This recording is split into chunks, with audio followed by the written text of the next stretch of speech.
15ਵਾਂ ਭਾਵ ਮਸੀਹ ਦੇ ਜਨਮ ਤੋਂ 1883 ਸਾਲ ਪਹਿਲਾਂ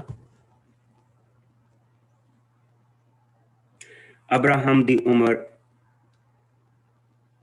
ਇੱਥੇ 84 ਸਾਲ ਦੀ ਹੈ ਔਰ ਪ੍ਰਭੂ ਦੀ ਹਜ਼ੂਰੀ ਉਸਨੇ ਪ੍ਰਾਪਤ ਕੀਤੀ ਹੈ। ਔਰ ਇਹ ਅਸੀਂ ਤੀਸਰੀ ਵਾਰੀ ਪੜ੍ਹਨ ਲੱਗੇ ਹਾਂ ਕਿ ਪ੍ਰਭੂ ਨੇ ਦਰਸ਼ਨ ਦੇ ਕੇ ਅਬਰਾਹਮ ਨੂੰ ਕਿਹਾ। ਇਸ ਵੇਲੇ ਅਬਰਾਹਮ ਬਹੁਤ ਕਨਫਿਊਜ਼ਨ ਦੇ ਵਿੱਚ ਆ ਔਰ ਉਸਨੇ ਦੇਖਿਆ ਕਿ ਈਵਨ ਲੂਤ ਉਸਦਾ ਭਤੀਜਾ ਜਿਸ ਨੂੰ ਉਹ ਨਾਲ ਲੈ ਕੇ ਆਇਆ ਸੀ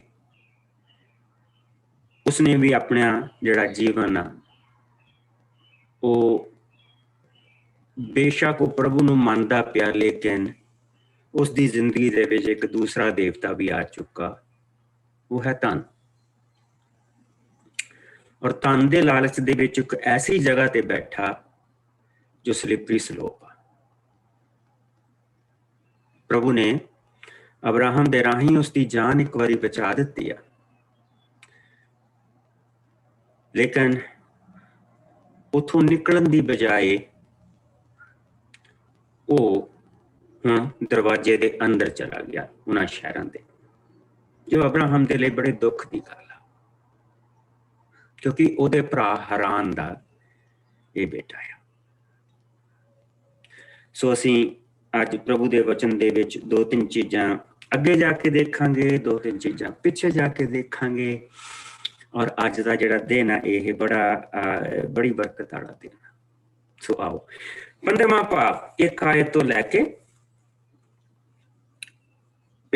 ਲੈ ਕੇ ਅਸੀਂ ਉਸ ਦੀਆਂ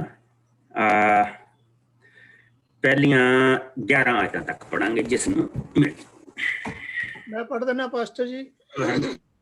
ਸਾਰਿਆਂ ਨੂੰ ਜੈ ਮਸੀਹ ਦੀ। ਪੇਜ ਹੈਗਾ 18।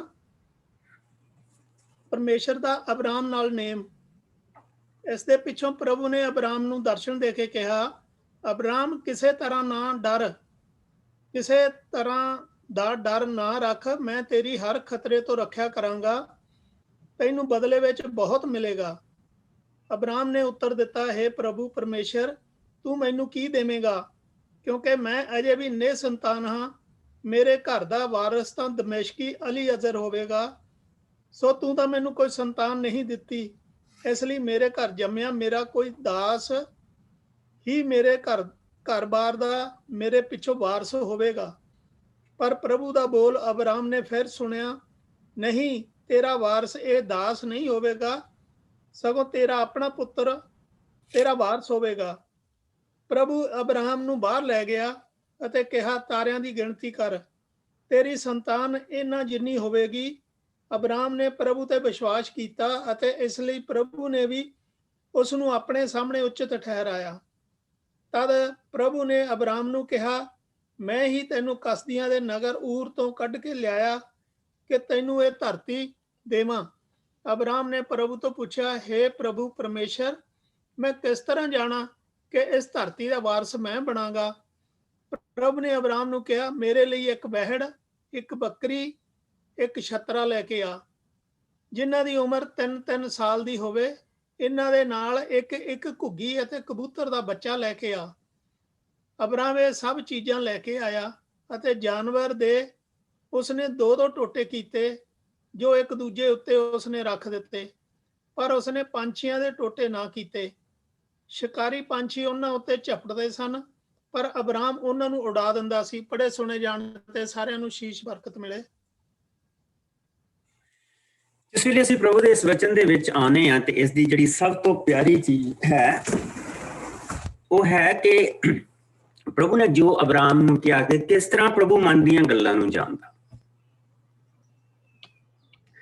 ਜਿਹੜੀਆਂ ਪਹਿਲੀਆਂ 2 ਆਇਤਾਂ ਆ ਉਹ ਇਸ ਚੀਜ਼ ਨੂੰ ਸਾਡੇ ਸਾਹਮਣੇ ਲੈ ਕੇ ਆਉਂਦੀਆਂ। ਬੇਸ਼ੱਕ ਉਸਨੇ ਵੱਡੀ ਜੰਗ ਜਿੱਤ ਕੇ ਆਇਆ, ਸਾਰਾ ਕੁਛ ਆ, ਲੇਕਿਨ ਉਹਦਾ ਜਿਹੜੇ ਅੰਤ ਕਰਨ ਦਾ ਕੀ ਹਾਲ ਆ। ਸੋ प्रभु दा जिहड़ा साडे नाल जिहड़ा रिश्ता आ, जिहड़ा 1 to 1 उसका साडे नाल रिश्ता, इस करके असीं कहने प्रभु दा साडे नाल रिश्ता आ, धर्म नहीं। प्रभु दा साडे नाल रिलीजन नहीं गा, रिलेशन। सो वो अंतकरण नूं जानन वाला प्रभु आ,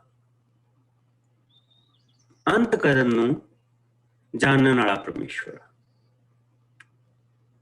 और इस करके प्रभु दे वचन दे विच जिहड़ी पहलियां 2 आयतां आईयां वो इस ते आईयां कि इस दे पिछों प्रभु ने अब्राहम नूं दर्शन दे के कहा, अब्राहम किसी तरह का डर ना रख, मैं तेरी हर खतरे तो रक्षा करांगा अते तैनूं बदले दे विच बहुत कुछ मिलेगा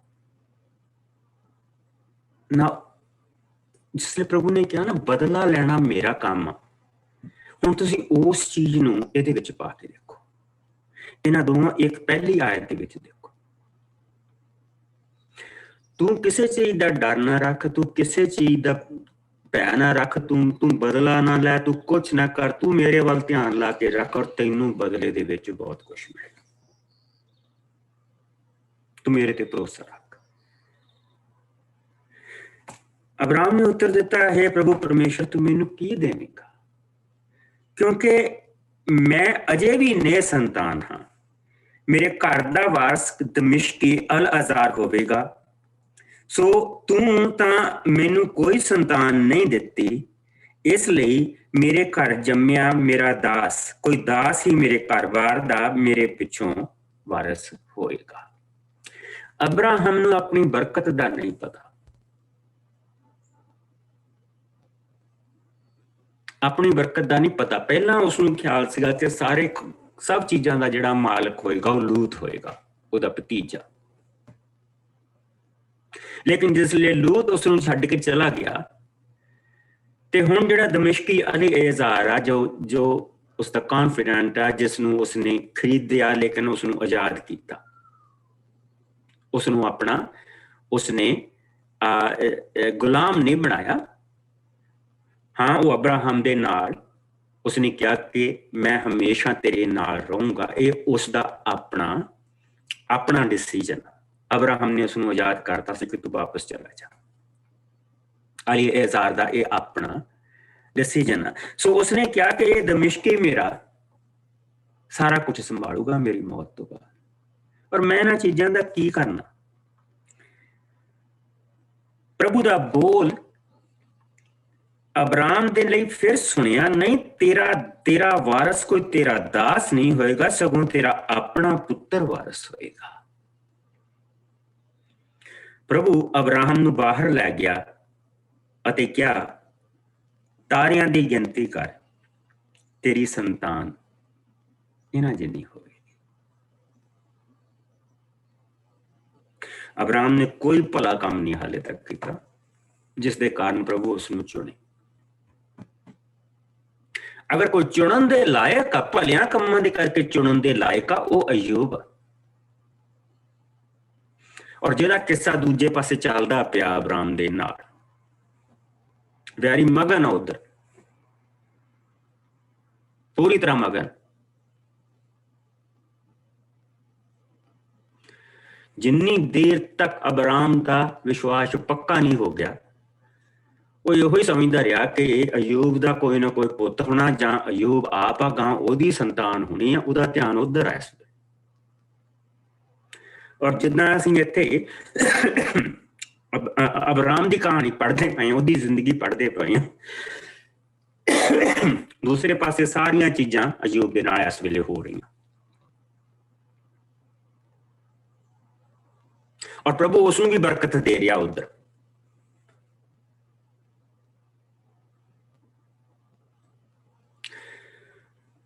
और उसने क्या अगला देखो, प्रभु अब्राहम नूं बाहर लै गया अते क्या तारियां दी गिनती कर, तेरी संतान इन्हां जिन्नी होएगी। ना हुण तुसीं अयूब दे विच ते अब्राहम दे विच फर्क देखो। अयूब दे 7 पुत्तर, उसदियां धीआं आ, उसदे कोल पूरी ऊंठां दी कारवैन आ, ਜਾਣੀ ਕਿ ਜੇ ਕਿਸੇ ਵੇਲੇ ਕਿਸੇ ਬੰਦੇ ਦਾ ਉਸ ਵੇਲੇ ਟਰੱਕਾਂ ਦਾ ਬਿਜ਼ਨਸ ਚੱਲਦਾ ਸੀ ਤਾਂ ਉਹਦਾ ਚੱਲਦਾ ਪਿਆ ਸੀ। ਔਰ ਫਿਰ ਵੱਡੇ ਸੈਮੀ ਟਰੱਕ ਉਸ ਵੇਲੇ ਦੇ ਜਿਹੜੇ ਊਂਟ ਸੀ ਉਹ ਹੀ ਨਹੀਂ ਸੀਗੇ, ਉਹਦੇ ਕੋਲ ਫਿਰ ਗਧੇ ਸੀ, ਖੱਚਰਾਂ ਸੀ, ਘੋੜੇ ਸੀ, ਭੇਡਾਂ ਸੀ, ਫਸਲਾਂ ਸੀ, ਸਾਰਾ ਕੁਝ ਸੀ।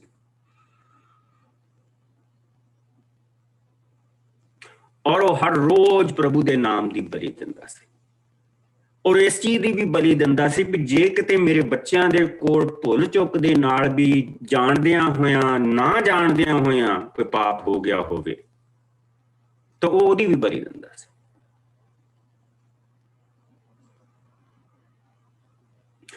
ਔਰ ਜਿਸ ਵੇਲੇ ਉਹਦੇ ਘਰ ਦੇ ਵਿੱਚ ਉਹ ਵਿਪਤਾ ਆ ਰਹੀ ਆ ਤੇ ਉਸਦੇ ਪੁੱਤਰ, ਉਸਦੇ ਸਾਰੇ ਜਿਹੜੇ ਊਂਟ ਸੀਗੇ ਉਹ ਜਾਂਦੇ ਰਹੇ, ਉਸਦੇ ਜਿਹੜੀ ਭੇਡਾਂ ਬੱਕਰੀਆਂ ਸੀ ਉਹ ਜਾਂਦੀਆਂ ਰਹੀਆਂ, ਉਸਦਾ ਜਿਹੜਾ ਜੋ ਖੇਤੀਬਾੜੀ ਸੀ ਉਹ ਜਾਂਦੀ ਰਹੀ, ਹਨੇਰੀ ਆਈ ਉਸਦੇ ਪੁੱਤਰ ਜਾਂਦੇ ਰਹੇ, ਔਰ ਉਸਨੇ ਧਰਤੀ ਦੇ ਉੱਤੇ ਮੂੰਹ ਰੱਖਿਆ ਔਰ ਕਿਹਾ ਪ੍ਰਭੂ ਨੇ ਦਿੱਤਾ, ਪ੍ਰਭੂ ਨੇ ਲੈ ਲਿਆ, ਉਸਦਾ ਨਾਮ ਮੁਬਾਰਕ ਹੋਏ। ਔਰ ਦੂਸਰੇ ਪਾਸੇ ਅਬਰਾਮ ਕਹਿ ਰਿਹਾ ਤੂੰ ਮੈਨੂੰ ਕੀ ਦੇਂਗਾ। ਦੋਨਾਂ 'ਚ ਫਰਕ ਕਰਕੇ ਦੇਖੋ। ਦੂਸਰੇ ਪਾਸੇ ਅਸੀਂ ਅਬਰਾਮ ਨੂੰ ਦੇਖ ਰਹੇ ਹਾਂ, ਇੱਕ ਪਾਸੇ ਇਸੇ ਸਮੇਂ ਦੇ ਵਿੱਚ ਅਯੂਬ ਦੇ ਨਾਲ ਸਾਰੀਆਂ ਚੀਜ਼ਾਂ ਹੋ ਰਹੀਆਂ। ਇੱਧਰ ਅਬਰਾਮ ਉਸਦੇ ਵਿੱਚ ਦੀ ਗੁਜ਼ਰਦਾ ਪਿਆ ਔਰ ਅਬਰਾਮ ਪ੍ਰਭੂ ਨੂੰ ਕਹਿ ਰਿਹਾ ਕਿ ਤੂੰ ਮੈਨੂੰ ਕੀ ਦੇਂਗਾ, ਮੈਂ ਤਾਂ ਹਾਲੇ ਵੀ ਨਹੀਂ ਸੰਤਾਨ। ਆ ਜਿਹੜੀਆਂ ਦੋ ਚੀਜ਼ਾਂ ਦਿੱਤੀਆਂ ਇਹ ਤਾਂ ਹੁਣ ਅਲੀਅਜ਼ਾਰ, ਇਹਦਾ ਸਾਰਾ ਦਮਿਸ਼ਕੀ ਅਲੀਅਜ਼ਾਰ ਇਸ ਦਾ ਮਾਲਕ ਹੋਏਗਾ।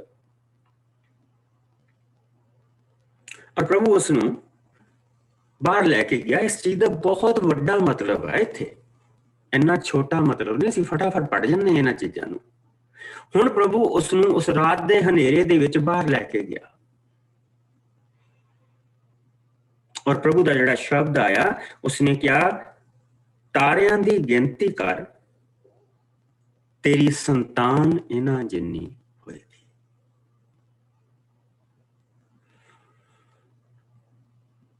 ਔਰ ਅਬਰਾਮ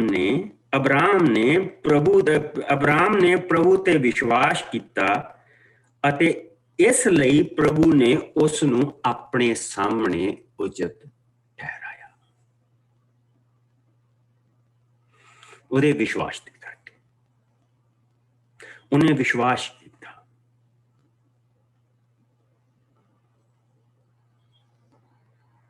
ਔਰ ਇਹ ਇੱਕ ਕਾਰਨ ਆ ਜਿਸ ਦੇ ਕਾਰਨ ਸਾਡੀ ਸਵੀਕ੍ਰਿਤੀ ਪ੍ਰਭੂ ਦੇ ਕੋਲ ਹੁੰਦੀ ਹੈ, ਸਾਡੇ ਕੰਮਾਂ ਦੇ ਕਰਕੇ ਨਹੀਂ, ਸਾਡੇ ਤੋਂ ਕਿਤੇ ਭਲੇ ਬੰਦੇ ਦੁਨੀਆ ਦੇ ਵਿੱਚ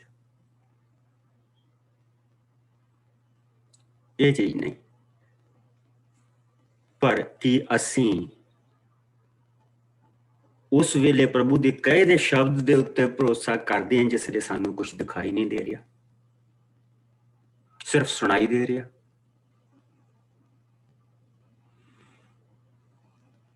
ਵਿਸ਼ਵਾਸ ਉਸ ਵੇਲੇ ਹੁੰਦਾ ਜਿਸ ਵੇਲੇ ਸਾਨੂੰ ਸਿਰਫ ਸੁਣਾਈ ਦੇ ਰਿਹਾ ਹੋਵੇ ਪਰ ਦਿਖਾਈ ਨਾ ਦੇ ਰਿਹਾ ਹੋਵੇ।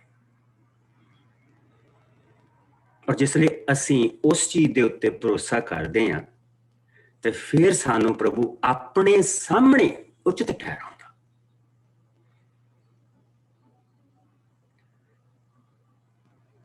And it's because of his grace, ਉਹਦੀ ਦਇਆ ਦੇ ਕਰਕੇ।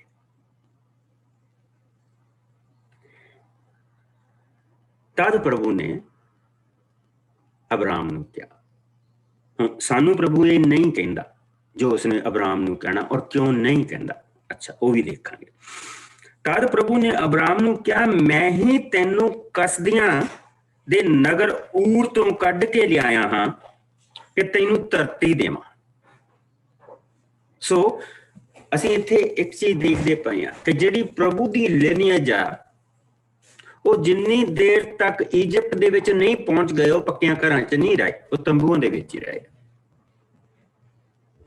ਸਿਰਫ ਹਾਮ ਤੇ ਯਾਫਤ ਦੇ ਜਿਹੜੇ ਕਬੀਲੇ ਸੀਗੇ ਉਹ ਪੱਕਿਆਂ ਘਰਾਂ ਦੇ ਵਿੱਚ ਰਹਿੰਦੇ ਸੀ, ਔਰ ਜਿਹੜੇ ਹਾਮ ਦੇ ਘਰਾਂ ਦੇ ਵਿੱਚ ਜਿਹੜਾ ਊਰ ਦਾ ਜਿਹੜਾ ਇਲਾਕਾ ਕਹਾਉਂਦਾ ਉਹ ਬੇਸਿਕਲੀ ਹਾਮ ਦੇ ਹਾਮ ਦੇ ਪੋਤੇ ਨਿਮਰੋਦ ਦਾ ਜਿਹੜਾ ਇਲਾਕਾ ਆ, ਜਿਹੜਾ ਕਿ ਬੇਸਿਕਲੀ ਈਰਾਨ, ਇਰਾਕ ਦਾ ਤੇ ਸੀਰੀਆ ਦਾ ਇਲਾਕਾ, ਇਹ 3 ਇਲਾਕੇ ਜਿੱਥੋਂ ਪ੍ਰਭੂ ਉਹਨਾਂ ਨੂੰ ਕੱਢ ਕੇ ਲੈ ਕੇ ਆਇਆ।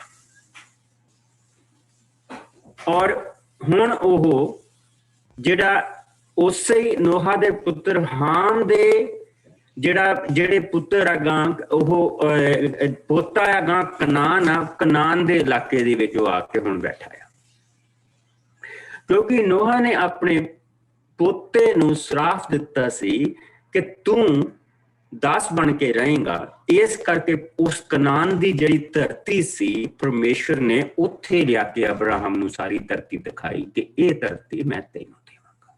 ਦੇਖੋ ਕਿੱਦਾਂ ਇਤਿਹਾਸ ਜੁੜਦਾ, ਇੱਕ ਦੂਸਰੇ ਨਾਲ ਐਨ ਬਿਲਕੁਲ ਫਿੱਟ ਬੈਂਦਾ ਪਿਆ।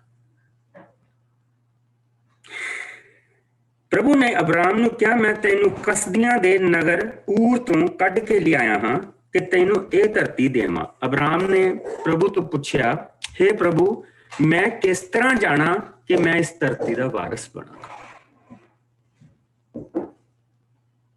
ਮੈਂ ਕਿਸ ਤਰ੍ਹਾਂ ਜਾਣਾ? ਹੁਣ ਉਸ ਸਮੇਂ ਦੇ ਵਿੱਚ ਜਿਸ ਵੇਲੇ ਦੋਵਾਂ ਦੇ ਵਿੱਚ ਕੋਈ ਨੇਮ ਬੰਨ੍ਹਿਆ ਜਾਂਦਾ ਸੀ ਤਾਂ ਉੱਥੇ ਬਲੀ ਦਿੱਤੀ ਜਾਂਦੀ ਸੀ। ਹੁਣ ਪ੍ਰਭੂ ਦੇ ਵਿੱਚ ਤੇ ਅਬਰਾਮ ਦੇ ਵਿੱਚ ਇੱਕ ਨੇਮ ਪ੍ਰਭੂ ਬੰਨਣ ਜਾ ਰਿਹਾ। ਇਸ ਤੋਂ ਪਹਿਲਾਂ ਅਬਰਾਮ ਪ੍ਰਭੂ ਦੇ ਲਈ ਬਲੀ ਦਿੰਦਾ ਸੀ, ਪ੍ਰਭੂ ਮੰਗਦਾ ਨਹੀਂ ਸੀ। ਹੁਣ ਪ੍ਰਭੂ ਨੇ ਇੱਥੇ ਪਹਿਲੀ ਵਾਰੀ ਅਸੀਂ ਪ੍ਰਭੂ ਦੇ ਸ਼ਬਦ ਦੇ ਵਿੱਚ ਦੇਖਦੇ ਪਏ ਹਾਂ ਕਿ ਪ੍ਰਭੂ ਨੇ ਅਬਰਾਮ ਨੂੰ ਕਿਹਾ ਕਿ ਤੂੰ ਹੁਣ ਬਲੀ ਲੈ ਕੇ ਆ। ਔਰ ਜਿਹੜੀ ਬਲੀ ਦਿੱਤੀ ਗਈ, ਪ੍ਰਭੂ ਨੇ ਅਬਰਾਮ ਨੂੰ ਕਿਹਾ, ਮੇਰੇ ਲਈ ਇੱਕ ਬੈੜ, ਇੱਕ ਬੱਕਰੀ, ਇੱਕ ਛਤਰਾ ਲੈ ਕੇ ਆ, ਜਿਨ੍ਹਾਂ ਦੀ ਉਮਰ 3-3 ਸਾਲ ਦੀ ਹੋਵੇ। ਇਹਨਾਂ ਦੇ ਨਾਲ ਇੱਕ ਇੱਕ ਘੁੱਗੀ ਕਬੂਤਰ ਦਾ ਬੱਚਾ ਵੀ ਲੈ ਕੇ ਆ। ਅਬਰਾਮ ਇਹ ਚੀਜ਼ਾਂ ਲੈ ਕੇ ਆਇਆ ਅਤੇ ਜਾਨਵਰ ਦੇ ਉਸਨੇ 2-2 ਟੋਟੇ ਕਰ ਦਿੱਤੇ ਜੋ ਇੱਕ ਦੂਜੇ ਦੇ ਉੱਤੇ ਉਸਨੇ ਰੱਖ ਦਿੱਤੇ, ਪਰ ਪੰਛੀਆਂ ਦੇ ਟੋਟੇ ਨਾ ਕੀਤੇ। ਸ਼ਿਕਾਰੀ ਪੰਛੀ ਉਹਨਾਂ ਦੇ ਉੱਤੇ ਝਪਟਦੇ ਸਨ, ਪਰ ਅਬਰਾਮ ਉਹਨਾਂ ਨੂੰ ਉਡਾ ਦਿੰਦਾ ਸੀ। ਸੋ ਅਸੀਂ ਇੱਥੇ ਪ੍ਰਭੂ ਨੇ ਜਿਸ ਤਰ੍ਹਾਂ ਉਸਨੂੰ ਕਿਹਾ ਕਿ ਇੱਕ ਬੈੜ, ਇੱਕ ਬੱਕਰੀ, ਇੱਕ ਛਤਰਾ, ਔਰ ਇਸੇ ਤਰ੍ਹਾਂ ਪ੍ਰਭੂ ਨੇ ਉਸ ਕੋਲੋਂ ਇੱਕ ਘੁੱਗੀ ਅਤੇ ਕਬੂਤਰ ਦਾ ਬੱਚਾ ਮੰਗਿਆ। ਉਸਦੇ ਕੋਲ ਇੱਥੇ 5 ਮਾਸੂਮ ਜਾਂਦੇ ਰਹੇ। ਔਰ ਪ੍ਰਭੂ ਆਪਣਾ ਨੇਮ ਉਸਦੇ ਨਾਲ ਬੰਨਣ ਜਾ ਰਿਹਾ। ਔਰ ਜਿਸ ਵੇਲੇ ਉਸਨੇ ਉਹਨਾਂ ਦੇ 2-2 ਟੋਟੇ ਕਰਕੇ ਉਹਨਾਂ ਨੂੰ ਵਿਛਾਇਆ, ਉਸਨੇ ਬੈੜ ਦੇ 2 ਟੋਟੇ ਕੀਤੇ, ਉਸਨੇ ਬੱਕਰੀ ਦੇ 2 ਟੋਟੇ ਕੀਤੇ, ਇਸੇ ਤਰ੍ਹਾਂ ਉਸਨੇ ਛਤਰੇ ਦੇ 2 ਟੋਟੇ ਕੀਤੇ, ਲੇਕਿਨ ਜਾਨਵਰਾਂ ਦੇ ਉਸਨੇ ਨਹੀਂ ਕੀਤੇ। ਉਹਨਾਂ ਨੂੰ ਉੱਦਾਂ ਹੀ ਉੱਤੇ ਰੱਖ ਦਿੱਤਾ ਤੇ ਉਸਦੇ ਨਾਲ ਇੱਕ ਪਰਫੈਕਸ਼ਨ ਬਣਦੀ ਪਈ। ਉਸਦੇ ਨਾਲ ਇੱਕ ਖੂਨ ਦਾ ਇੱਕ ਰਸਤਾ ਬਣਦਾ ਪਿਆ।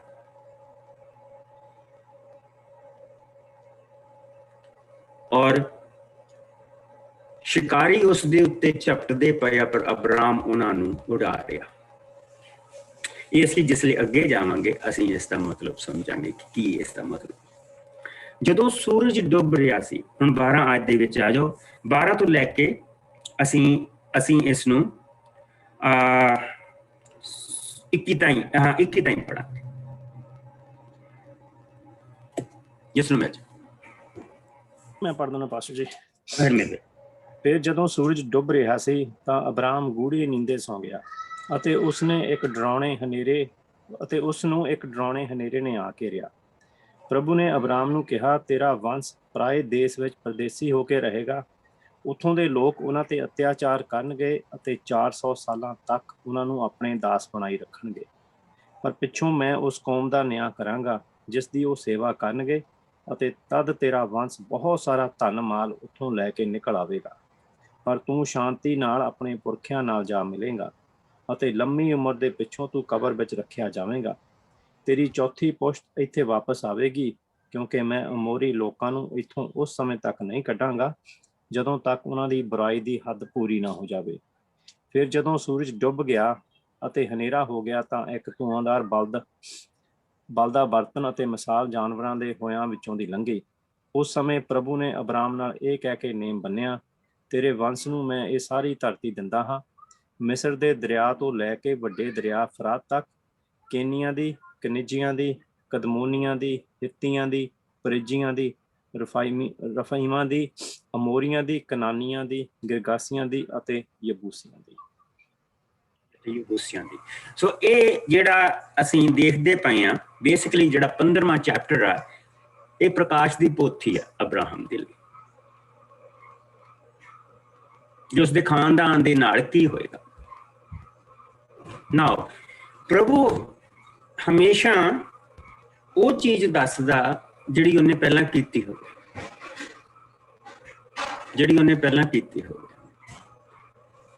ਸੋ ਪ੍ਰਭੂ ਨੇ ਉਸਨੂੰ ਦੇਖੋ ਕਿਹਾ ਕਿ ਜਦੋਂ ਸੂਰਜ ਡੁੱਬ ਰਿਹਾ ਸੀ, ਅਬਰਾਮ ਗੂੜੀ ਨੀਂਦ ਸੌਂ ਗਿਆ ਅਤੇ ਉਸਨੂੰ ਇੱਕ ਡਰਾਉਣੇ ਹਨੇਰੇ ਨੇ ਆ ਘੇਰਿਆ। ਪ੍ਰਭੂ ਨੇ ਅਬਰਾਮ ਨੂੰ ਕਿਹਾ, ਤੇਰਾ ਵੰਸ਼ ਪਰਾਏ ਦੇਸ਼ ਵਿੱਚ ਪਰਦੇਸੀ ਹੋ ਕੇ ਰਹੇਗਾ। ਉੱਥੇ ਦੇ ਲੋਕ ਉਹਨਾਂ ਤੇ ਅਤਿਆਚਾਰ ਕਰਨਗੇ, 400 ਸਾਲਾਂ ਤੱਕ ਉਹਨਾਂ ਨੂੰ ਆਪਣੇ ਦਾਸ ਬਣਾਈ ਰੱਖਣਗੇ, ਪਰ ਮੈਂ ਕੌਮ ਦਾ ਨਿਆਂ ਕਰਾਂਗਾ ਜਿਸ ਦੀ ਉਹ ਸੇਵਾ ਕਰਨਗੇ, ਅਤੇ ਤਦ ਤੇਰਾ ਵੰਸ਼ ਬਹੁਤ ਸਾਰਾ ਧਨ ਮਾਲ ਲੈ ਕੇ ਉੱਥੋਂ ਨਿਕਲ ਆਵੇਗਾ, ਪਰ ਤੂੰ ਸ਼ਾਂਤੀ ਦੇ ਨਾਲ ਆਪਣੇ ਪੁਰਖਿਆਂ ਦੇ ਨਾਲ ਜਾ ਮਿਲੇਗਾ ਤੇ ਲੰਮੀ ਉਮਰ ਦੇ ਪਿੱਛੋਂ ਤੂੰ ਕਬਰ ਦੇ ਵਿੱਚ ਰੱਖਿਆ ਜਾਵੇਗਾ। ਤੇਰੀ ਚੌਥੀ ਪੁਸ਼ਤ ਇੱਥੇ ਵਾਪਸ ਆਵੇਗੀ, ਕਿਉਂਕਿ ਮੈਂ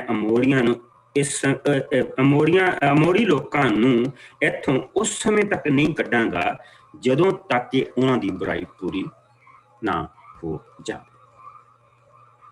ਸੋ ਪ੍ਰਭੂ ਨੇ ਇੱਥੇ ਉਸਦੇ ਨਾਲ ਉਸਨੂੰ ਦੱਸਿਆ ਕਿ ਉਸਦੀ ਕੌਮ ਦੇ ਨਾਲ ਕੀ ਹੋਏਗਾ, ਕਿ ਉਹ ਪਰਾਏ ਦੇਸ਼ ਦੇ ਵਿੱਚ ਜਾ ਕੇ ਰਹਿਣਗੇ। ਔਰ ਅਬਰਾਹਮ ਨੂੰ ਇਸ ਚੀਜ਼ ਦਾ ਪਤਾ ਆ, ਕਿਉਂਕਿ ਅਬਰਾਹਮ ਆਲਰੇਡੀ, ਜਿਸ ਲਈ ਅਸੀਂ ਦੇਖਦੇ ਪਏ ਹਾਂ ਕਿ 12ਵੇਂ ਭਾਵ ਨੂੰ ਅਸੀਂ ਦੇਖਦੇ ਪਏ ਹਾਂ, 12ਵੇਂ ਭਾਵ ਦੀ 10ਵੀਂ ਆਇਤ ਤੋਂ ਲੈ ਕੇ ਅਸੀਂ 13ਵੇਂ ਭਾਵ ਦੀ ਪਹਿਲੀਆਂ 5 ਆਇਤਾਂ ਦੇਖੀਏ, 6 ਆਇਤਾਂ ਦੇਖੀਏ, ਤਾਂ ਅਸੀਂ ਇਸ ਚੀਜ਼ ਨੂੰ ਦੇਖਦੇ ਪਏ। ਅਬਰਾਮ ਦੇ ਨਾਲ ਇਹ ਹੋ ਚੁੱਕਾ ਆ।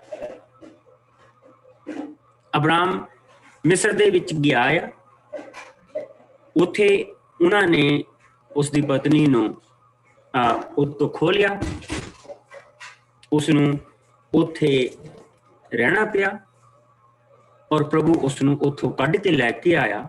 ਔਰ ਉੱਥੋਂ ਉਹ, ਅਗਰ ਅਸੀਂ 13ਵੀਂ ਆਇਤ ਭਾਵ ਦੀਆਂ ਆਇਤਾਂ ਦੇਖੀਏ, ਕਹਿੰਦਾ ਅਬਰਾਮ ਮਿਸਰ ਤੋਂ ਦੱਖਣੀ ਕਨਾਨ ਦੇ ਵਿੱਚ ਆ ਗਿਆ, ਉਸਦੇ ਨਾਲ ਉਸਦੀ ਪਤਨੀ, ਉਸਦਾ ਮਾਲ ਮੱਤਾ ਸੀ। ਲੂਤ ਵੀ ਵਾਪਸ ਆ ਗਿਆ। ਅਬਰਾਮ ਬਹੁਤ ਮਾਲਦਾਰ ਸੀ, ਉਸਦੇ ਕੋਲ ਜਾਨਵਰ, ਸੋਨਾ ਚਾਂਦੀ ਬਹੁਤ ਸੀ। ਤਦ ਅਬਰਾਮ ਉੱਥੋਂ ਅੱਗੇ ਚਲਾ ਗਿਆ, ਬੈਤੇਲ ਦੇ ਇਲਾਕੇ ਵੱਲ ਗਿਆ। ਉਸਨੇ ਠੀਕ ਪਹਿਲੀ ਥਾਂ ਬੈਤੇਲ ਦੇ ਵਿਚਕਾਰ ਜਾ ਪਹੁੰਚਿਆ ਅਤੇ ਉੱਥੇ ਪਰਮੇਸ਼ਰ ਦੀ ਵੇਦੀ ਬਣਾ ਕੇ ਪ੍ਰਭੂ ਦੀ ਉਪਾਸਨਾ ਕੀਤੀ। ਲੂਤ ਦੇ ਬਹੁਤ ਸਾਰੇ ਇੱਜੜ, ਗਾਵਾਂ, ਮੱਝਾਂ ਤੇ ਬਾਲ ਬੱਚੇ ਸਨ। ਇਸ ਲਈ ਅਬਰਾਮ ਅਤੇ ਲੂਤ ਦੇ ਲਈ ਇੱਕ ਥਾਂ ਇਕੱਠਾ ਰਹਿਣਾ ਅਸੰਭਵ ਹੋ ਗਿਆ, ਕਿਉਂਕਿ ਦੋਹਾਂ ਦਾ ਮਾਲ ਮੱਤਾ ਅਤੇ ਡੰਗਰ ਬਹੁਤ ਸਨ। ਪ੍ਰਭੂ ਨੂੰ ਇੱਕ ਵਾਰੀ ਆਲਰੇਡੀ ਬਹੁਤ ਮਾਲ ਮੱਤਾ ਦੇ ਕੇ ਉੱਥੋਂ ਕੱਢ ਕੇ ਲੈ ਕੇ ਆਇਆ। ਸੋ ਪ੍ਰਭੂ ਨੇ ਉਹ ਜਿਹੜਾ ਕੰਮ ਉਹਦੇ ਨਾਲ ਕੀਤਾ ਆ ਪ੍ਰਭੂ ਨੇ। ਸੋ ਕਿਉਂ ਉੱਥੇ ਇੰਨਾ ਵੱਡਾ ਫੈਮਨ, ਕਿਉਂ ਇੰਨਾ ਵੱਡਾ ਕਾਲ ਪੈ ਗਿਆ? ਹਰ ਇੱਕ ਚੀਜ਼ ਦੇ ਵਿੱਚ ਪ੍ਰਭੂ ਦਾ ਇੱਕ ਰਾਜ ਸੀ। ਉਸਨੇ ਕਾਲ ਪਾਇਆ, ਉਸਨੂੰ ਮਿਸਰ ਘੱਲਿਆ, ਉੱਥੋਂ ਉਸਨੂੰ ਕੱਢ ਕੇ ਲੈ ਕੇ ਆਇਆ। ਔਰ ਹੁਣ ਜਿਸ ਲਈ ਪ੍ਰਭੂ ਉਸਦੇ ਨਾਲ ਨੇਮ ਬੰਨਦਾ ਪਿਆ, ਤਾਂ ਪ੍ਰਭੂ ਉਸਨੂੰ ਦੱਸਦਾ ਪਿਆ ਕਿ ਤੇਰੇ ਪਰਿਵਾਰ ਦੇ ਨਾਲ ਕੀ ਹੋਏਗਾ। ਔਰ ਇਹ ਇਸ ਵਚਨ ਦੇ ਵਿੱਚ ਅਸੀਂ ਦੇਖਦੇ ਪਏ ਹਾਂ ਕਿ ਤੇਰੇ ਪਰਿਵਾਰ ਤੇ ਅਤਿਆਚਾਰ ਹੋਏਗਾ, ਉਹਨਾਂ ਨੂੰ ਬਹੁਤ ਦੁੱਖਾਂ ਦੇ ਵਿੱਚ ਦੀ ਲੰਘਣਾ ਪਏਗਾ, ਪਰ ਮੈਂ ਉਹਨਾਂ ਨੂੰ ਉੱਥੋਂ ਕੱਢ ਕੇ ਲੈ ਕੇ ਆਊਂਗਾ। ਔਰ ਉੱਥੋਂ ਬਹੁਤ ਸਾਰਾ ਮਾਲ ਮੱਤਾ ਲੈ ਕੇ ਨਿਕਲਣਗੇ, ਪਰ ਤੂੰ ਲੰਮੀ ਉਮਰ ਭੋਗ ਕੇ ਤੂੰ ਆਪਣੇ ਬਜ਼ੁਰਗਾਂ ਦੇ ਨਾਲ ਜਾ ਮਿਲੇਗਾ। ਅਬਰਾਮ ਇਸ ਚੀਜ਼ ਦਾ ਯਕੀਨ ਕਰ ਸਕਦਾ, ਕਿਉਂਕਿ ਉਸਦੇ ਨਾਲ ਇਹ ਹੋ ਚੁੱਕਾ। ਹੁਣ ਪ੍ਰਭੂ ਨੇ ਨੇਮ ਬੰਨਣਾ। ਹੁਣ ਪ੍ਰਭੂ ਨੇ ਉਹ ਨੇਮ ਬੰਨਣਾ। ਫਿਰ ਜਦੋਂ ਸੂਰਜ ਡੁੱਬ ਰਿਹਾ ਸੀ, ਹਨੇਰਾ ਹੋ ਗਿਆ, ਤਾਂ ਇੱਕ ਧੂਏਂਦਾਰ ਬਾਲਦਾ ਬਰਤਨ ਮਸ਼ਾਲ ਜਾਨਵਰਾਂ ਦੇ ਹੋਇਆਂ ਦੇ ਵਿੱਚੋਂ ਦੀ ਲੰਘੀ। ਉਸ ਸਮੇਂ ਪ੍ਰਭੂ ਨੇ ਅਬਰਾਮ ਨੂੰ ਇਹ ਕਹਿ ਕੇ ਨੇਮ ਬੰਨਿਆ, ਤੇਰੇ ਵੰਸ਼ ਨੂੰ ਮੈਂ ਸਾਰੀ ਧਰਤੀ ਦਿੰਦਾ ਹਾਂ, ਮਿਸਰ ਦੇ ਦਰਿਆ ਤੋਂ ਲੈ ਕੇ ਵੱਡੇ ਦਰਿਆ ਫਰਾਤ ਤੱਕ, ਕੇਨੀਆਂ ਦੀ, ਕਨੱਜੀਆਂ ਦੀ, ਕਦਮੋਨੀਆਂ ਦੀ, ਹਿੱਤੀਆਂ ਦੀ, ਪਰਿਜੀਆਂ ਦੀ, ਰਫੀਮੀਆਂ ਦੀ, ਅਮੋਰੀਆਂ ਦੀ, ਕਨਾਨੀਆਂ ਦੀ, ਗਿਰਗਸੀਆਂ ਦੀ ਅਤੇ ਯਬੂਸੀਆਂ ਦੀ। ਹੁਣ ਪ੍ਰਭੂ ਨੇ ਉਸ ਦੇ ਨਾਲ ਨੇਮ ਬੰਨਿਆ, ਔਰ ਇਹੋ ਹੀ ਨੇਮ ਪ੍ਰਭੂ ਯਿਸੂ ਮਸੀਹ ਨੇ ਸਾਡੇ ਨਾਲ ਬੰਨਿਆ। ਲੇਕਿਨ ਜਿਹੜਾ ਸਾਡਾ ਨੇਮ ਬੰਨਿਆ ਪ੍ਰਭੂ ਨੇ, ਉਹ ਇਹ ਤੋਂ ਕਿਤੇ ਵੱਡਾ ਹੈ। ਉਸ ਧਰਤੀ ਦਾ ਨਹੀਂ, ਉਹ ਘਰ ਦਾ ਨੇਮ, ਔਰ ਉਹ ਵੀ ਉਸਨੇ ਉਦੋਂ ਬੰਨਿਆ ਜਿਸ ਲਈ ਉਸਨੇ ਕਿਹਾ ਕਿ ਇਹ ਮੇਰਾ ਸਰੀਰ ਜੋ ਤੁਹਾਡੇ ਲਈ ਤੋੜਿਆ ਜਾਂਦਾ, ਇਹ ਮੇਰਾ ਲਹੂ ਜੋ ਤੁਹਾਡੇ ਲਈ ਡੋਲਿਆ ਜਾਂਦਾ। ਔਰ ਫਿਰ ਅਸੀਂ ਉਸ ਤੋਂ ਬਾਅਦ ਉਸਨੇ ਆਪਣੇ ਚੇਲਿਆਂ ਦੇ ਪੈਰ ਧੋਤੇ, ਔਰ ਫਿਰ 14ਵੇਂ ਚੈਪਟਰ 'ਚ ਅਸੀਂ ਉਸ ਨੇਮ ਨੂੰ ਵੱਜਦਾ ਦੇਖਦੇ ਪਏ ਹਾਂ, ਤੁਹਾਡਾ ਦਿਲ ਨਾ ਘਬਰਾਏ। ਬਿਲਕੁਲ ਇਸੇ ਤਰ੍ਹਾਂ ਤੁਸੀਂ ਨਾ ਡਰਨਾ।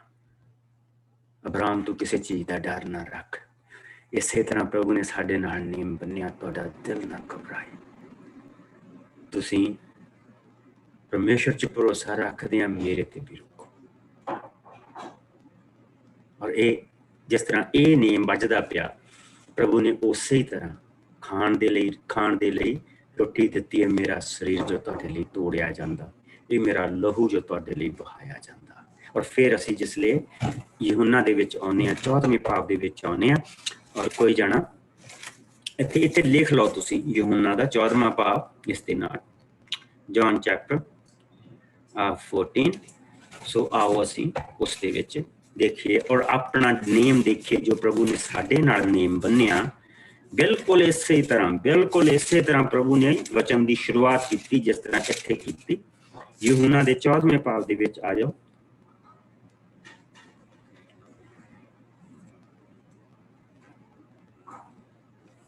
ਸਫਾ 192 ਜੀ। ਹਾਂਜੀ, ਸੋ ਆਓ 14 ਤੋਂ ਲੈ ਕੇ ਇਸ ਨੂੰ ਅਸੀਂ 31 ਤਾਈਂ, 14ਵਾਂ ਭਾਵ 1 ਆਇਤ ਤੋਂ ਲੈ ਕੇ ਅਸੀਂ ਇਸ ਨੂੰ 31 ਤਾਈਂ ਪੜਾਂਗੇ। ਇਹ ਪਹਿਲਾਂ 1 ਤੋਂ 7 ਤਾਈਂ, ਫਿਰ ਅਸੀਂ 1 ਤੋਂ 7 ਤਾਈਂ ਪਹਿਲਾਂ ਪੜ੍ਹਦੇ।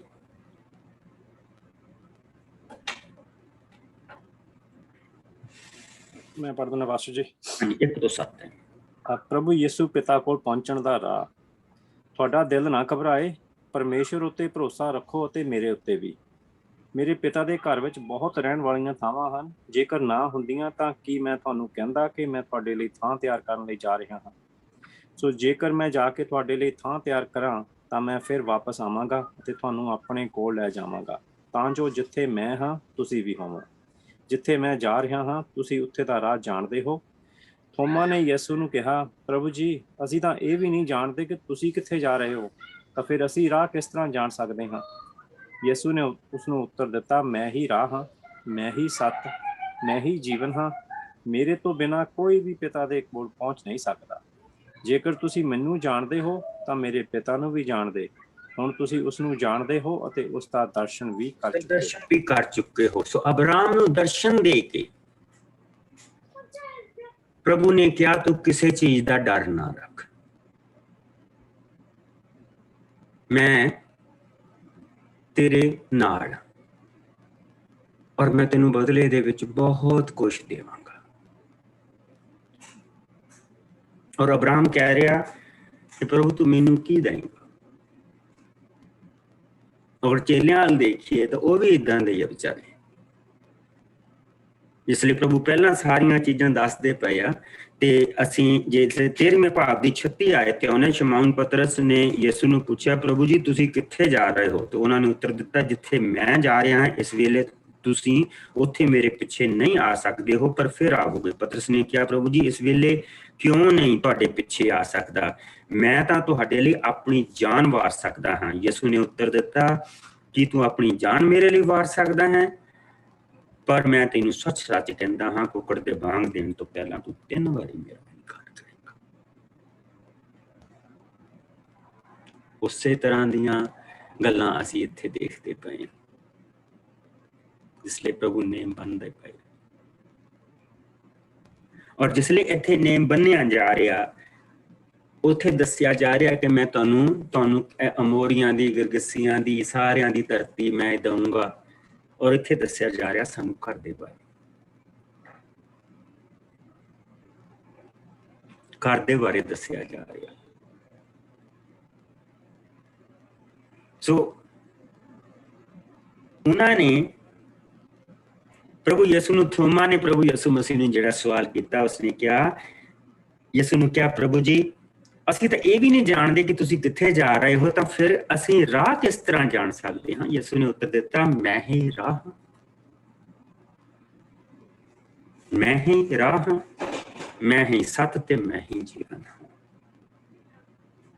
400 ਸਾਲਾਂ ਤੱਕ ਤੇਰੇ ਲੋਕ ਉੱਥੇ ਰਹਿਣਗੇ, ਫਿਰ ਉਹਨਾਂ ਨੂੰ ਮੈਂ ਲੈ ਕੇ ਆਊਂਗਾ।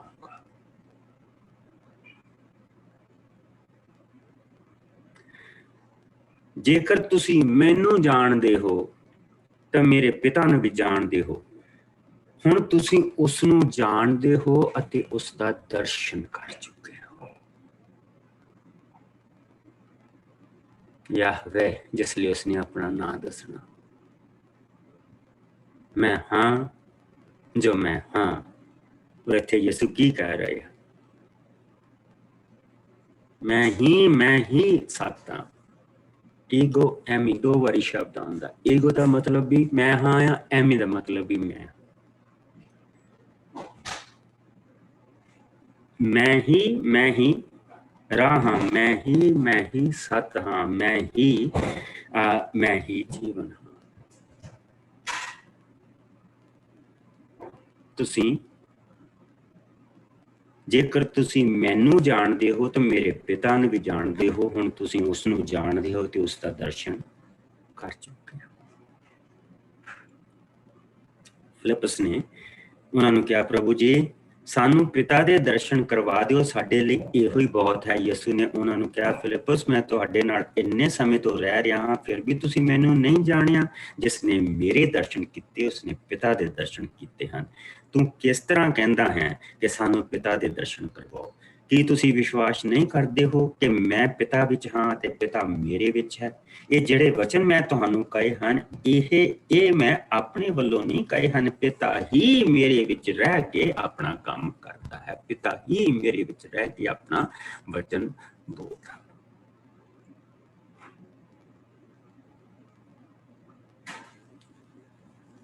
ਔਰ ਅਸੀਂ ਉਹੀ ਚੀਜ਼ ਦੇਖਦੇ ਪਏ ਹਾਂ ਕਿ ਉੱਥੇ ਜਿਹੜਾ ਪ੍ਰਭੂ ਦਾ ਉਤਪਤ ਦੇ ਵਿੱਚ ਜਿਹੜਾ ਪ੍ਰਭੂ ਦਾ ਕਿਰਿਆਸ਼ੀਲ ਹੱਥ ਆ, ਉਹ ਉਸਦਾ ਸ਼ਬਦ ਸਾਰੀਆਂ ਚੀਜ਼ਾਂ ਨੂੰ ਤਿਆਰ ਕਰਦਾ ਪਿਆ। ਪ੍ਰਭੂ ਦੀ ਆਵਾਜ਼ ਆ ਰਹੀ ਆ, ਸਾਰੀਆਂ ਚੀਜ਼ਾਂ ਤਿਆਰ ਹੋ ਰਹੀਆਂ। ਇੱਥੇ ਪ੍ਰਭੂ ਦੀ ਆਵਾਜ਼ ਆ ਰਹੀ ਆ, ਲੇਕਿਨ ਅਸੀਂ ਸ਼ਬਦ ਨੂੰ ਦੇਖ ਵੀ ਰਹੇ ਹਾਂ। ਅਸੀਂ ਸ਼ਬਦ ਕੱਲਾ ਸੁਣਦੇ ਨਹੀਂ ਪਏ, ਅਸੀਂ ਸ਼ਬਦ ਨੂੰ ਦੇਖ ਵੀ ਰਹੇ ਹਾਂ। ਇਸ ਕਰਕੇ ਪ੍ਰਭੂ ਨੇ ਇਹ ਕਿਹਾ, ਮੇਰਾ ਵਿਸ਼ਵਾਸ ਕਰੋ, ਮੈਂ ਪਿਤਾ ਵਿੱਚ ਹਾਂ ਅਤੇ ਪਿਤਾ ਮੇਰੇ ਵਿੱਚ ਹੈ, ਨਹੀਂ ਤਾਂ ਇਹਨਾਂ ਕੰਮਾਂ ਦਾ ਹੀ ਵਿਸ਼ਵਾਸ ਕਰੋ। ਤੁਹਾਨੂੰ ਸੱਚ ਕਹਿੰਦਾ ਹਾਂ ਕਿ ਮੇਰੇ ਉੱਤੇ ਵਿਸ਼ਵਾਸ ਕਰਨ ਵਾਲੇ ਇਹ ਕੰਮ ਕਰਨਗੇ ਜਿਹੜੇ ਮੈਂ ਕਰ ਰਿਹਾ ਹਾਂ, ਸਗੋਂ ਇਹਨਾਂ ਤੋਂ ਵੀ ਵੱਡੇ ਕਰਨਗੇ। ਜੋ ਤੁਸੀਂ ਮੇਰਾ ਨਾਂ ਲੈ ਕੇ ਮੰਗੋਗੇ ਮੈਂ ਉਹ ਕਰਾਂਗਾ, ਕਿਉਂਕਿ ਜਿਸ ਨਾਲ ਮੇਰੇ ਵਿੱਚ ਪਿਤਾ ਦੀ ਵਡਿਆਈ ਹੋਵੇ। ਜੇਕਰ ਤੁਸੀਂ ਮੇਰਾ ਨਾਂ ਲੈ ਕੇ ਮੇਰੇ ਤੋਂ ਕੁਝ ਵੀ ਮੰਗੋਗੇ ਤਾਂ ਮੈਂ ਉਹ ਕਰਾਂਗਾ। ਔਰ ਹੁਣ ਨਾਲ ਹੀ ਵਾਦਾ ਆ ਗਿਆ ਤ੍ਰਿਏਕ ਦੇ ਤੀਸਰੇ ਪਰਸਨ ਦਾ।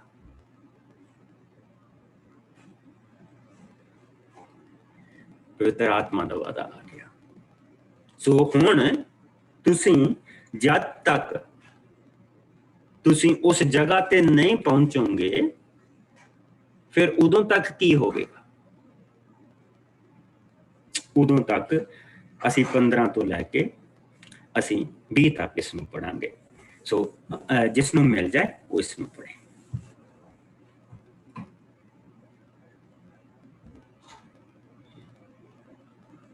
15 ਤੋਂ 20।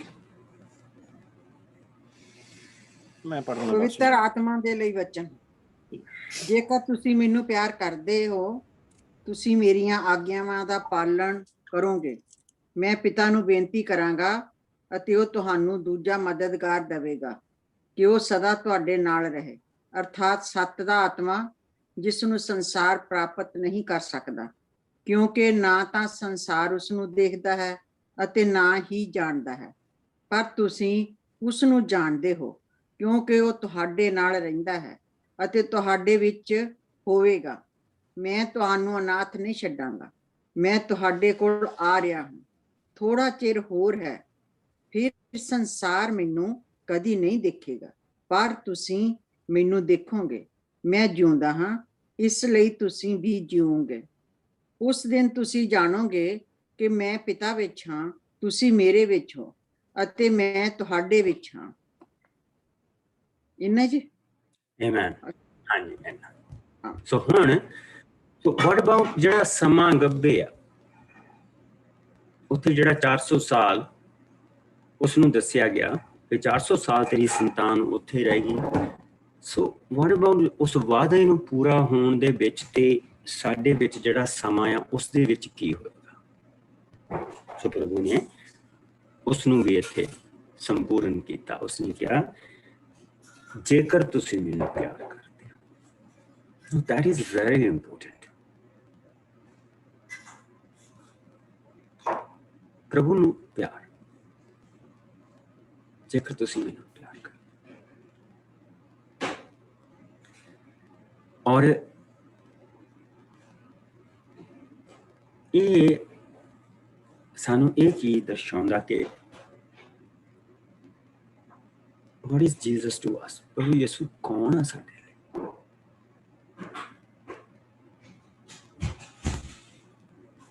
That's the question.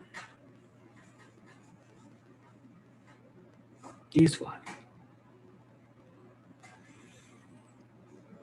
ਕੀ ਉਹ ਚੀਜ਼ਾਂ ਪ੍ਰਾਪਤ ਕਰਨ ਦਾ ਰਸਤਾ ਹੈ? He gives.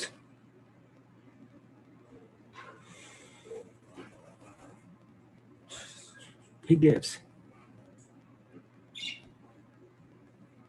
ਕਿ ਅਸੀਂ ਜਿੱਦਾਂ ਉਸਨੇ ਸਾਨੂੰ ਪਿਆਰ ਕੀਤਾ, ਅਸੀਂ ਉਦਾਂ ਉਹਨਾਂ ਪਿਆਰ ਕਰਦੇ।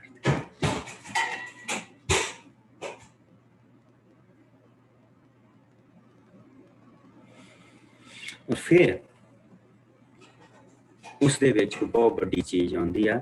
ਮੈਂ ਪਿਤਾ ਨੂੰ ਬੇਨਤੀ ਕਰਾਂਗਾ, ਉਹ ਤੁਹਾਨੂੰ ਦੂਜਾ ਮਦਦਗਾਰ ਦੇਵੇਗਾ ਤੇ ਤੁਹਾਡੇ ਨਾਲ ਸਦਾ, ਉਹ ਤੁਹਾਡੇ ਨਾਲ ਸਦਾ ਰਹੇਗਾ। ਅਰਥਾਤ ਸੱਤ ਦਾ ਆਤਮਾ, ਜਿਸ ਨੂੰ ਸੰਸਾਰ ਪ੍ਰਾਪਤ ਨਹੀਂ ਕਰ ਸਕਦਾ, ਕਿਉਂਕਿ ਨਾ ਤਾਂ ਸੰਸਾਰ ਉਸ ਨੂੰ ਦੇਖਦਾ ਹੈ ਨਾ ਹੀ ਜਾਣਦਾ ਹੈ, ਪਰ ਤੁਸੀਂ ਉਸ ਨੂੰ ਜਾਣਦੇ ਹੋ, ਕਿਉਂਕਿ ਉਹ ਤੁਹਾਡੇ ਨਾਲ ਰਹਿੰਦਾ ਹੈ ਅਤੇ ਤੁਹਾਡੇ ਵਿੱਚ ਹੋਵੇਗਾ। ਤੁਹਾਡੇ ਵਿੱਚ ਹੋਵੇਗਾ। ਮੈਂ ਤੁਹਾਨੂੰ ਅਨਾਥ ਨਹੀਂ ਛੱਡਾਂਗਾ, ਮੈਂ ਤੁਹਾਨੂੰ ਅਨਾਥ ਨਹੀਂ ਛੱਡਾਂਗਾ, ਮੈਂ ਤੁਹਾਡੇ ਕੋਲ ਆ ਰਿਹਾ ਹਾਂ। ਥੋੜਾ ਚਿਰ ਹੋਰ ਹੈ, ਫਿਰ ਸੰਸਾਰ ਮੈਨੂੰ ਕਦੀ ਨਹੀਂ ਦੇਖੇਗਾ, ਪਰ ਤੁਸੀਂ ਮੈਨੂੰ ਦੇਖੋਗੇ। ਮੈਂ ਜਿਉਂਦਾ ਹਾਂ, ਇਸ ਲਈ ਤੁਸੀਂ ਵੀ ਜੀਓਗੇ। ਪ੍ਰਭੂ ਯਿਸੂ ਮਸੀਹ ਬੁਰਿਆਂ ਲੋਕਾਂ ਨੂੰ ਚੰਗਾ ਬਣਾਉਣ ਨਹੀਂ ਆਇਆ, ਉਹ ਮੁਰਦਿਆਂ ਨੂੰ ਜਿਉਂਦੇ ਕਰਨ ਤੇ ਆਇਆ। ਮੈਂ ਜਿਉਂਦਾ ਹਾਂ, ਇਸ ਕਰਕੇ ਤੁਸੀਂ ਵੀ ਜੀਓਗੇ। ਸੋ ਹੁਣ ਤੁਸੀਂ ਇੱਥੇ ਇੱਕ ਚੀਜ਼ ਦੇਖੋ, ਉਸ ਦਿਨ ਤੁਸੀਂ ਜਾਣੋਗੇ ਮੈਂ ਪਿਤਾ ਵਿੱਚ ਹਾਂ, ਤੁਸੀਂ ਮੇਰੇ ਵਿੱਚ ਹੋ ਅਤੇ ਮੈਂ ਤੁਹਾਡੇ ਵਿੱਚ ਹਾਂ। Now that's a big verse. ਇਸ ਤੋਂ ਪਹਿਲਾਂ ਜਿਸ ਵੇਲੇ ਫਿਲਿਪਸ ਨੇ ਪੁੱਛਿਆ ਸੀ ਕਿ ਸਾਨੂੰ ਪਿਤਾ ਦੇ ਦਰਸ਼ਨ ਕਰਵਾ ਦਿਓ, ਤਾਂ ਸਾਡੇ ਲਈ ਇਹੋ ਹੀ ਬਹੁਤ ਆ। ਤੇ ਪ੍ਰਭੂ ਨੇ ਉਸ ਨੂੰ ਇਹ ਜਵਾਬ ਦਿੱਤਾ ਸੀ ਕਿ ਤੂੰ ਕਿਸ ਤਰ੍ਹਾਂ ਕਹਿਣਾ ਕਿ ਪਿਤਾ ਦੇ ਦਰਸ਼ਨ ਕਰਵਾ ਦਿਓ? ਕੀ ਤੁਸੀਂ ਵਿਸ਼ਵਾਸ ਨਹੀਂ ਕਰਦੇ ਕਿ ਪਿਤਾ, ਮੈਂ ਪਿਤਾ ਵਿੱਚ ਹਾਂ ਤਾਂ ਪਿਤਾ ਮੇਰੇ ਵਿੱਚ ਹੈ।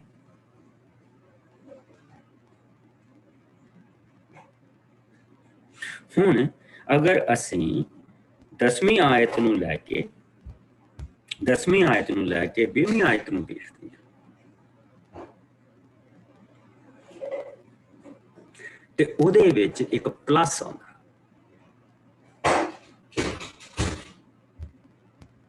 ਇੱਕ ਪਲੱਸ ਆਉਂਦਾ। ਇਹ ਸਾਰੀ ਚੀਜ਼ ਪ੍ਰਭੂ ਯਿਸੂ ਮਸੀਹ ਉਸ ਵੇਲੇ ਉਹਨਾਂ ਨੂੰ ਕਹਿ ਰਹੇ ਆ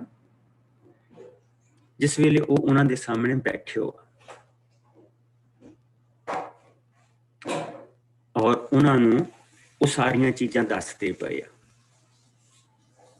ਲੇਕਿਨ ਜਿਸ ਵੇਲੇ ਪ੍ਰਭੂ ਯਿਸੂ ਮਸੀਹ ਇਹ ਉਹਨਾਂ ਨੂੰ ਦੱਸਦੇ ਪਏ ਆ ਕਿ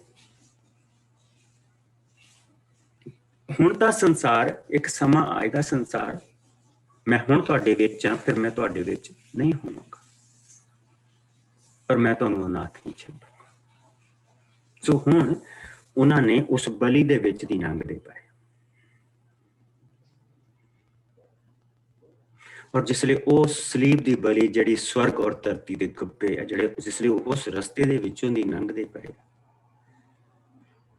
ਤੇ ਹੁਣ ਉਸ 10ਵੀਂ ਆਇਤ ਦੇ ਵਿੱਚ ਇੱਕ ਐਡੀਸ਼ਨ ਹੋ ਗਈ ਜਿਹੜੀ ਅਸੀਂ 20ਵੀਂ ਤੇ ਪਹੁੰਚੇ। ਉਹ ਕੌਣ ਐਡੀਸ਼ਨ ਕੀ ਹੋਈ ਆ? ਦੈਟਸ ਅਸ।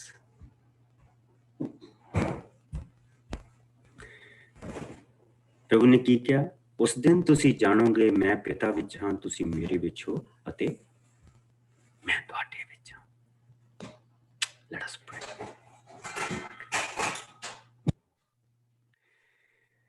ਪ੍ਰਭੂ ਜੀ ਤੇਰਾ ਬਹੁਤ ਸ਼ੁਕਰ ਕਰਦੇ ਹਾਂ ਸਮੇਂ ਦੇ ਲਈ ਜੋ ਤੂੰ ਸਾਨੂੰ ਬਖਸ਼ਿਆ। ਤੇਰੀ ਦਇਆ, ਤੇਰੇ ਰਹਿਮ ਦੇ ਨਾਲ ਪ੍ਰਭੂ ਜੀ ਅਸੀਂ ਤੇਰਾ ਕਵਨੈਂਟ ਦੇਖਿਆ, ਤੇਰਾ ਜੋ ਤੂੰ ਅਬਰਾਮ ਦੇ ਨਾਲ ਬੰਨਿਆ ਔਰ ਜੋ ਤੂੰ ਸਾਡੇ ਨਾਲ ਬੰਨਿਆ। ਦੋਨਾਂ ਦੇ ਵਿੱਚ ਇੱਕ ਏਕਤਾ ਦੇਖੀ, ਇੱਕ ਬਰਕਤ ਦੇਖੀ। ਪਿਆਰੇ ਪ੍ਰਭੂ, ਅਬਰਾਮ ਨੂੰ ਮਿਸਰ ਦੇ ਵਿੱਚ ਲਿਜਾ ਕੇ ਤੂੰ ਉਸਨੂੰ ਧਨ ਮਾਲ ਦੇ ਨਾਲ ਇੰਨਾ ਲੱਦ ਕੇ ਲੈ ਕੇ ਆਇਆ ਕਿ ਉਸਦਾ ਉੱਥੇ ਰਹਿਣਾ ਮੁਸ਼ਕਲ ਹੋ ਗਿਆ।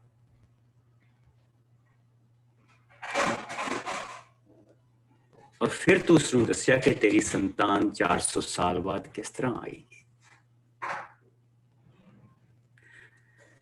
ਔਰ ਇਸੇ ਤਰ੍ਹਾਂ ਪ੍ਰਭੂ ਜੀ ਤੂੰ ਸਾਨੂੰ ਉਸ ਪੱਥਰਾਂ ਦੇ ਬਿਆਬਾਨ ਚੋਂ ਕੱਢ ਕੇ ਲੈ ਕੇ ਆਇਆ।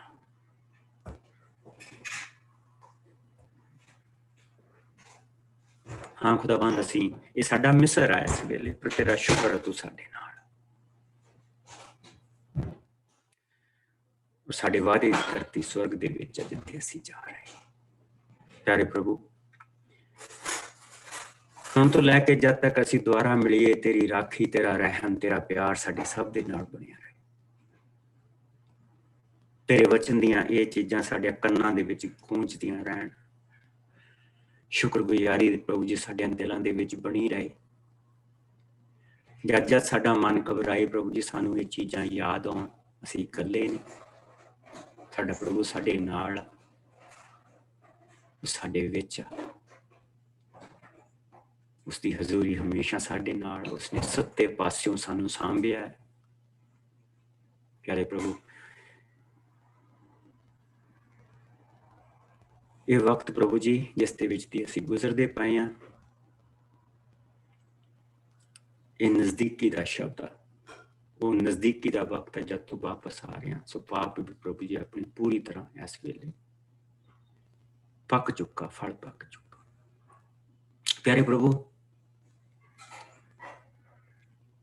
ਤੇਰਾ ਰਹਿਮ ਸਾਡੇ ਸਭ ਦੇ ਨਾਲ ਬਣਿਆ ਰਹੇ, ਤੇਰੀ ਰਾਖੀ ਸਾਡੇ ਸਭ ਦੇ ਨਾਲ ਬਣੀ ਰਹੇ, ਤੇਰਾ ਪਿਆਰ ਸਾਡੇ ਸਭ ਦੇ ਨਾਲ ਬਣਿਆ ਰਹੇ। ਮਸੀਹ ਯਿਸੂ ਦੇ ਮਿੱਠੇ ਔਰ ਪਿਆਰੇ ਨਾਮ ਚ ਪ੍ਰਭੂ ਤੂੰ ਸਾਨੂੰ ਸੱਤੇ ਪਾਸਿਓਂ ਸੰਭਾਲ ਕੇ ਰੱਖ ਔਰ ਆਪਣੇ ਪਵਿੱਤਰ ਆਤਮਾ ਦੀ ਹਜ਼ੂਰੀ ਦੇ ਵਿੱਚ ਬਣਾ ਕੇ ਰੱਖ। ਇਹ ਸਭ ਕੁਝ ਅਸੀਂ ਯਿਸੂ ਦੇ ਮਿੱਠੇ ਪਿਆਰੇ ਨਾਮ ਚ ਮੰਗਦੇ ਹਾਂ। ਉਹ ਸਾਰੇ ਭੈਣ ਭਰਾ ਕਹਿਣ ਆਮੀਨ। Bless you. ਮੰਗਲਵਾਰ ਮਿਲਾਂਗੇ ਔਰ ਮੰਗਲਵਾਰ ਅਸੀਂ ਅਬਰਾਮ ਦੀ ਜ਼ਿੰਦਗੀ ਦੇ ਵਿੱਚ ਅੱਗੇ ਵਧਾਂਗੇ। ਪ੍ਰਭੂ ਤੁਹਾਡੇ ਸਭ ਦੇ ਨਾਲ ਬਣਿਆ ਰਹੇ ਔਰ ਆਪਣੀ ਬਰਕਤ ਦੇ ਵਿੱਚ ਤੁਹਾਨੂੰ ਸਭ ਨੂੰ ਸੰਭਾਲ ਕੇ ਰੱਖੇ।